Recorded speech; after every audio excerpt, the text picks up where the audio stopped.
Bom dia, e hoje nós vamos terminar a carta aos Romanos, dos capítulos 9 a 16. Em nome do Pai, do Filho e do Espírito Santo. Amém. Vem, Espírito Santo, cada dia mais nos transforme com a Tua palavra, em nome de Jesus. Amém. Desígnio de Deus a respeito de Israel. Tristeza do Apóstolo, capítulo 9. Digo a verdade em Jesus Cristo, não minto. A minha consciência me dá testemunho pelo Espírito Santo. Sinto grande pesar e incessante amargura no coração, porque eu mesmo desejaria ser reprovado, separado de Cristo, por amor de meus irmãos, para que são do mesmo sangue que eu, segundo a carne. Eles são os israelitas, a eles foram dados a doação, a glória, as alianças, a lei, o culto, as promessas e os patriarcas. Deles descende Cristo, segundo a carne, o qual é sobre todas as coisas, Deus bendito para sempre. Amém. Eles são de Israel. Não quer dizer, porém, que a palavra de Deus tenha falhado, porque nem todos os que descendem de Israel são verdadeiros israelitas. Como nem todos os descendentes de Abraão são filhos de Abraão, mas é em Isaque que terás uma descendência que terá o teu nome, isto é, não são os filhos da carne que são filhos de Deus, mas os filhos da promessa é que serão considerados como descendentes. Realmente, a palavra da promessa é essa: por esse tempo virei e Sara terá um filho. E não somente ela, senão também Rebeca, que concebeu 2 filhos, de um só homem, Isaque, nosso patriarca. Antes mesmo que fossem nascidos, e antes que tivessem feito bem ou mal algum, para que fosse confirmada a liberdade da escolha de Deus, que depende não das obras, mas daqueles que chamam. Foi dito a Rebeca: o mais velho servirá ao mais moço, como está escrito: amei Jacó, porém aborreci Esaú. Que diremos, pois? Haverá injustiça em Deus? De modo algum. Porque ele disse a Moisés: farei misericórdia a quem eu fizer misericórdia, terei compaixão de quem eu tiver compaixão. Dessa forma, a escolha não depende daquele que quer, nem daquele que corre, mas da misericórdia de Deus. Por isso diz a Escritura ao faraó: eis um motivo por que te suscitei, para mostrar em ti o meu poder, e para que se anuncie o meu nome por toda a terra. Portanto, ele tem misericórdia de quem quer, e endurece a quem quer. Tu me dirás talvez: por que ele ainda se queixa? Quem poderá resistir à sua vontade? Mas quem és tu, homem, para contestar a Deus? Porventura o vaso de barro diz ao oleiro: por que me fizestes assim? Ou não tem oleiro poder sobre o barro, para fazer da mesma massa um vaso de uso nobre ou outro de uso vulgar? Onde, então, está a injustiça em ter Deus para mostrar a sua ira e para manifestar o poder, suportado com muita paciência os objetos de ira preparados para a perdição, mostrando as riquezas de sua glória para os objetos da misericórdia que de antemão preparou para a sua glória? Esses somos nós que ele chamou não só dentre os judeus, mas também dentre os pagãos. É o que ele diz em Oséias: chamarei meu povo ao que não era meu povo, e a amada a quem não era amada. E no lugar mesmo em que lhes foi dito: vós não sois meu povo, ali sereis chamados filhos de Deus vivo. A respeito de Israel, exclama Isaías: ainda que o número de filhos de Israel fosse como a areia do mar, só o resto será salvo, porque o Senhor realizará prontamente a sua palavra sobre a terra. E ainda como predisse Isaías, se o Senhor dos Exércitos não nos tivesse deixado um rebento, ficaríamos como Sodoma, seríamos como Gomorra. Então que direis? Que os gentios que não buscavam a justiça alcançarão a justificação a quem vem de fé? Ao passo que Israel, que procurava uma lei que desde a justificação não a encontrou? Por quê? Porque Israel a buscava como fruto não da fé, e sim das obras, e tropeçou na pedra de escândalo, como está escrito: eis que põe em Sião uma pedra de escândalo, um rochedo que faz cair, quem nele crê não será confundido. Capítulo 10. Salvação para todos. Irmãos, o desejo do meu coração e a súplica que dirijo a Deus por eles são para que se salvem, pois lhe dou testemunho de que tem zelo por Deus, mas um zelo sem discernimento. Desconhecendo a justiça de Deus e procurando estabelecer a sua própria justiça, não se sujeitaram à justiça de Deus, porque Cristo é o fim da lei para justificar todo aquele que crê. Ora, Moisés escreve da justiça que vem da lei: o homem que a praticar viverá por ela. Mas a justiça que vem da fé diz assim: não digas em teu coração: quem subirá ao céu? Isto é, para trazer do alto Cristo. Ou quem descerá ao abismo? Isso é, para fazer voltar Cristo dentre os mortos. Que diz ela, afinal? A palavra está perto de ti, na tua boca e no teu coração. Essa é a palavra da fé que pregamos.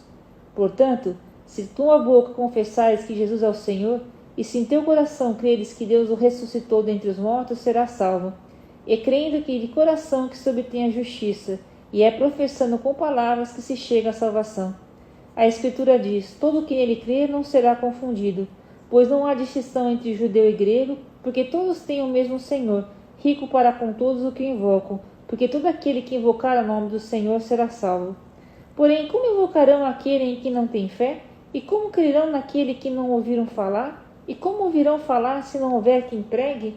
E como pregarão se não forem enviados, como está escrito: quão formosos são os pés daqueles que anunciam as boas novas? Mas não são todos que prestaram ouvido à boa nova. É o que exclama Isaías: Senhor, quem acreditou na nossa pregação? Logo, a fé provém da pregação, e a pregação se exerce em razão da palavra de Cristo. Pergunto agora: acaso não ouviram? Claro que sim. Por toda a terra correu a sua voz, até os confins do mundo foram as suas palavras. E pergunto ainda: acaso Israel não o compreendeu? Já Moisés lhe havia dito: eu vos despertarei ciúmes como um povo que não merece esse nome, eu vos provocarei a ira contra uma nação insensata. Isaías se abalança a dizer: fui achado pelos que não me buscavam, manifestei-me aos que não perguntavam por mim, ao passo que a respeito de Israel ele diz: todo dia estendi as minhas mãos a um povo desobediente e teimoso. Capítulo 11. Um resto de Israel que subsiste. Pergunta então: acaso rejeitou Deus o seu povo? De maneira alguma, pois eu mesmo sou israelita, descendente de Abraão, da terra de Benjamim. Deus não repeliu o seu povo, que ele de antemão distinguiu. Desconheceis o que narra a Escritura no episódio de Elias, quando esse se queixava de Israel a Deus? Senhor, mataram vossos profetas, destruíram vossos altares. Fiquei apenas eu, e ainda procuram tirar minha vida. Que lhe respondeu a voz divina? Reservei para mim 7.000 homens que não dobraram o joelho diante de Baal. É o que continua a acontecer no tempo presente, subsiste um resto segundo a eleição da graça. E se é pela graça, já não é pelas obras. De outra maneira, a graça cessaria de ser graça. Consequência: que Israel não conseguiu o que procura. Os escolhidos, esses sim o conseguiram. Quanto aos mais, foram obcecados, como está escrito: Deus lhes deu um espírito de torpor, olhos para que não vejam e ouvidos para que não ouçam, até o dia presente. Davi também o diz: a mesa se lhes torna um laço em armadilha, em ocasião de tropeço e injusto castigo. A vista lhes se desobscureça para não verem, dobra-lhes o espinhaço sem cessar.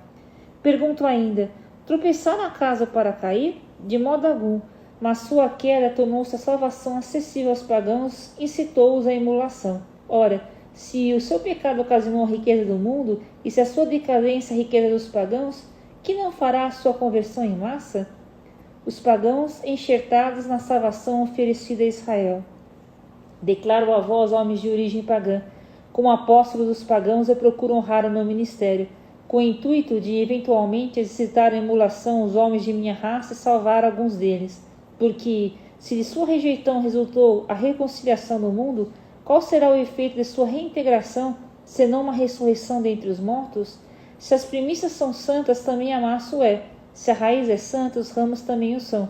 Se alguns dos ramos foram cortados, se tu, oliveira selvagem, foste enxertada em seu lugar, e agora recebeste seiva da raiz da oliveira, não te envaideças, nem menosprezes os ramos, pois se te gloriares, sabes que não és tu quem sustentas a raiz, mas a raiz a ti. Dirás talvez: os ramos foram cortados para que eu fosse enxertada. Sem dúvida, é pela incredulidade que foram cortados, ao passo que tu é pela fé que estás firme. Não te soberbeças, antes teme. Se Deus não poupou os ramos naturais, bem poderá não poupar a ti. Considera, pois, a bondade e a severidade de Deus. Severidade para com aqueles que caíram, bondade para contigo. Suposto que permaneças fiel a essa bondade, do contrário também tu serás cortada. E eles, se não persistirem na incredulidade, serão enxertados, pois Deus é poderoso para enxertá-los de novo. Se tu, cortado da oliveira da natureza selvagem, contra a tua natureza fosses enxertado em boa oliveira, mas, quanto mais eles que são naturais, poderão ser enxertados na sua própria oliveira. Salvação de Israel. Não quero, irmãos, que ignoreis esse mistério, para que não vos gabeis de vossa sabedoria. Essa cegueira de uma parte de Israel só durará até que haja entrada a totalidade dos pagãos. Então, Israel em peso será salvo, como está escrito: virá de Sião o libertador, apartará de Jacó a impiedade, e essa será a minha aliança com eles, quando eu os tirar os seus pecados.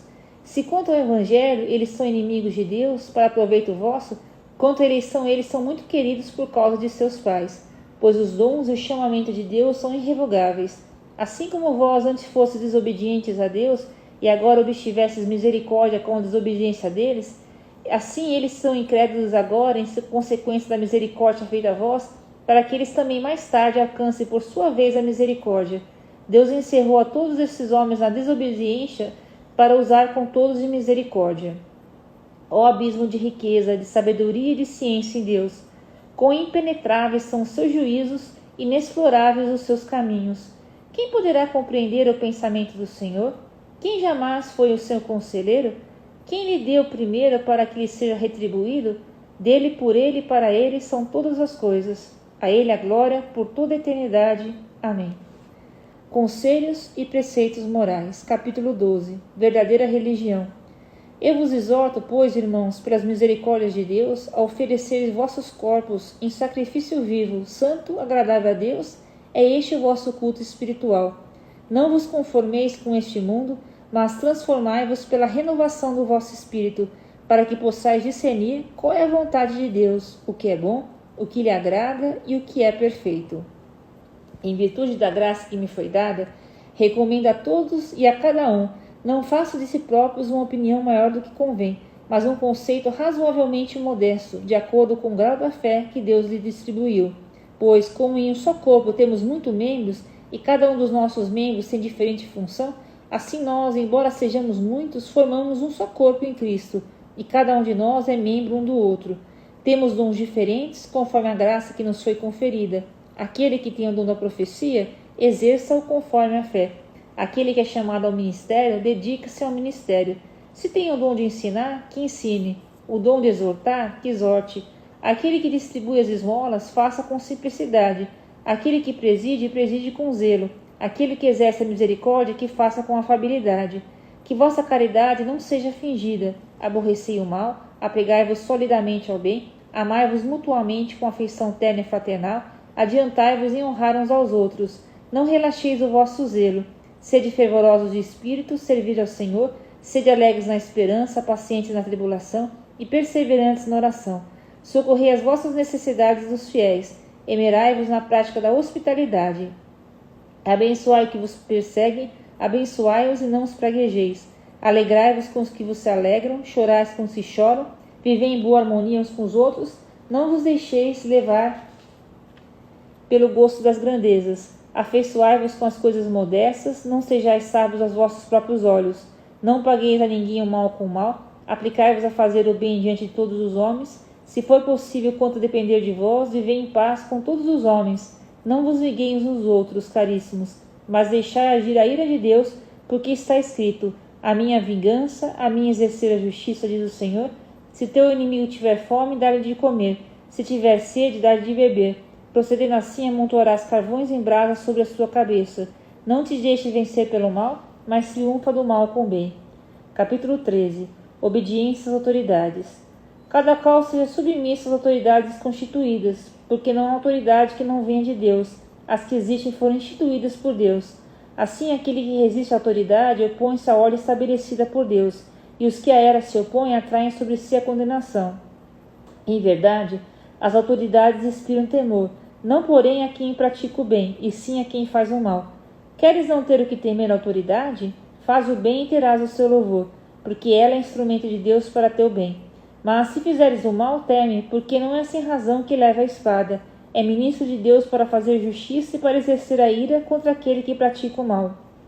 Portanto, é necessário submeter-se não somente por temor do castigo, mas também por dever de consciência. É também por essa razão que pagueis os impostos, pois os magistrados são ministros de Deus.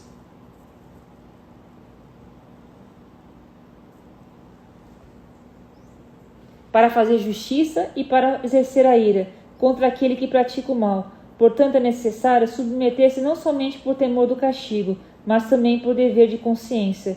É também por essa razão que pagais os impostos, pois os magistrados são ministros de Deus, quando exerce pontualmente seu ofício. Pagai a cada um que lhe compete, o imposto a quem deveis o imposto, o tributo a quem deveis o tributo, o temor e o respeito a quem deveis o temor e o respeito. A ninguém fiqueis devendo coisa alguma, a não ser o amor recíproco, porque aquele que ama o seu próximo cumpriu toda a lei. Pois os preceitos: não cometerás adultério, não matarás, não furtarás, não cobiçarás, e ainda outros mandamentos que existam, ele se resume nessas palavras: amarás o teu próximo como a ti mesmo. A caridade não pratica o mal contra o próximo, portanto, a caridade é o pleno cumprimento da lei. Vigilância na espera. Isso é tanto mais importante porque sabeis que em tempo vivemos, já é hora de despertardes do sono. A salvação está mais perto que quando abraçamos a fé, ao qual vai adiantada, e o dia vem chegando. Despojemo-nos das obras das trevas e vistamo-nos das armas da luz. Comportemo-nos honestamente como em pleno dia, nada de orgias, nada de bebedeira, nada de desonestidades, nem de dissoluções, nada de contendas, nada de ciúmes. Ao contrário, revesti-vos do Senhor Jesus Cristo e não façais caso da carne, nem lhe satisfaçais os apetites. Capítulo 14. Liberdade e caridade.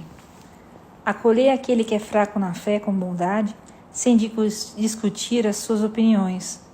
Um crê poder comer de tudo, outro que é fraco só come legumes. Quem come de tudo não despreze aquele que não come. Quem não come, não julgue aquele que come, porque Deus o acolhe do mesmo modo.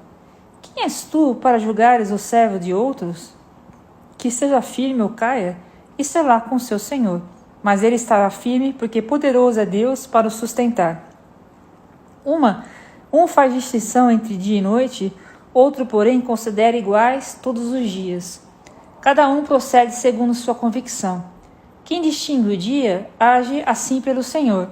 Quem come de tudo, o faz pelo Senhor, porque dá graças a Deus, e quem não come, abstém-se pelo Senhor, igualmente dá graças a Deus. Vivemos para o Senhor. Nenhum de nós vive para si, e ninguém morre para si. Se vivemos, vivemos para o Senhor. Se morremos, morremos para o Senhor. Quer vivamos, quer morramos, pertencemos ao Senhor. Para isso é que morreu Cristo e retomou a vida, para ser o Senhor tanto dos mortos como dos vivos. Por que julgas então o teu irmão? Ou por que despreza o teu irmão? Todos temos que comparecer perante o tribunal de Deus, porque está escrito: por minha vida, diz o Senhor, diante de mim se dobrará todo o joelho e toda língua dará glória a Deus. Assim, pois, cada um nos dará conta de si mesmo a Deus. Evitar o escândalo dos fracos. Deixemos, pois, de nos julgar uns aos outros, antes cuidai e não pôr um tropeço diante do vosso irmão ou dar-lhe ocasião de queda. Sei e estou convencido no Senhor Jesus de que nenhuma coisa é impura em si mesma, somente o é para quem a considera impura. Ora, se por uma questão de comida entristeces o teu irmão, já não vives segundo a caridade. Pela comida não causas a perdição daquele por quem Cristo morreu. Não venha tornar-se objeto de calúnia a tua vontade. O reino de Deus não é comida nem bebida, mas justiça, paz e gozo no Espírito Santo. Quem deste modo serve a Cristo, agrada a Deus e goza de estima dos homens. Portanto, apliquemo-nos ao que contribui para a paz e para a mútua edificação. Não destruas a obra de Deus por questão de comida. Todas as coisas, em verdade, são puras, mas o que é mal para um homem é o fato de comer provocando um escândalo. Bom é não comer carne, nem beber vinho, nem outra coisa que para teu irmão possa ser uma ocasião de queda. Tens uma convicção? Guarda para ti mesmo diante de Deus. Feliz é aquele que não condena a si mesmo no ato a quem decide. Mas aquele que come apesar de suas dúvidas, condena-se por não se guiar pela convicção. Tudo que não procede da convicção é pecado. Capítulo 15. Condescendência mútua. Nós que somos os fortes devemos suportar as fraquezas dos que são fracos e não agir a nosso modo. Cada um de vós procure contentar o próximo para seu bem e sua edificação. Cristo não se agradou a si mesmo, pelo contrário, como está escrito: os insultos dos que vos ultrajam caíram sobre mim. Ora, tudo quanto outrora foi escrito para nossa instrução, a fim de que pela perseverança e pela consolação que dão as Escrituras tenhamos esperança. O Deus da perseverança e da consolação vos conceda o mesmo sentimento uns para com os outros, segundo Jesus Cristo, para que um só coração e uma só voz glorifiqueis a Deus, Pai de nosso Senhor Jesus Cristo. Boa nova para judeu e pagão. Por isso, acolhei-vos uns aos outros como Cristo nos acolheu pela glória de Deus, pois asseguro que Cristo exerceu seu ministério entre os circuncisos para manifestar a veracidade de Deus pela realização das promessas feitas aos patriarcas. Quanto aos pagãos, eles só glorificam a Deus em razão de sua misericórdia, como está escrito: por isso eu vos louvarei entre as nações e cantarei louvores ao vosso nome. No outro lugar diz: alegrai-vos, nações, com o seu povo. E ainda diz: louvai ao Senhor, nações todas, e glorificai-o, todos os povos. Isaías também diz: da raiz de Jessé surgirá um rebento que governará as nações, nele esperarão as nações. O Deus da esperança vos enche de toda alegria e de toda paz na vossa fé, para que pela virtude do Espírito Santo transbordeis de esperança. Comunicações pessoais. Ministério do Apóstolo. Estou pessoalmente convencido, meus irmãos, de que estáis cheios de bondade, cheios de um perfeito conhecimento, capazes de vos admoestar uns aos outros. Se em parte vos escrevi com particular liberdade, foi para relembrar-vos, e o fiz em virtude da graça que me foi dada por Deus, de ser um ministro de Jesus Cristo entre os pagãos, exercendo a função sagrada do Evangelho de Deus, e isso para que os pagãos, santificados pelo Espírito Santo, lhes seja uma oferta agradável. Tenho motivo de gloriar-me em Jesus Cristo no que diz respeito ao serviço de Deus, porque não ousaria mencionar ação alguma que Cristo não houvesse realizado por meu ministério para levar os pagãos a aceitar o Evangelho pela palavra e pela ação, pelo poder dos milagres e prodígios, pela virtude do Espírito, de maneira que tenho divulgado o Evangelho de Cristo desde Jerusalém e suas terras vizinhas até Ilíria. Eu me empenhei por anunciar o Evangelho onde ainda não havia sido anunciado o nome de Cristo, pois não queria edificar sobre fundamento lançado por outro. Fiz bem assim como está escrito: irão vê-la aqueles aos quais ainda não tinha anunciado, chegarão a conhecê-lo aqueles que dele ainda não tinham ouvido falar. Foi isso que muitas vezes me impediu de ir ter convosco. Mas agora já não tenho com que me ocupar nessas terras, e como há muitos anos tenho saudades de vós, espero ver-vos de passagem quando eu for à Espanha. Espero também ser por vós conduzido até lá, depois que tiver satisfeito, ao menos em parte, o meu desejo de estar convosco. Mas no momento vou a Jerusalém para a ajuda dos irmãos. A Macedônia e a Caia houveram por bem fazer uma coleta para os irmãos de Jerusalém que se acham em pobreza. Houveram-no por bem, aliás, o que devem a eles, pois se os pagãos têm parte nos bens espirituais dos judeus, devem por sua vez assisti-los com os bens materiais. Logo que eu tiver desempenhado essa incumbência e lhes tiver feito entrega fiel dessa coleta, irei à Espanha passando por vós. E sei que quando for ter convosco, irei com todas as riquezas das bênçãos de Cristo.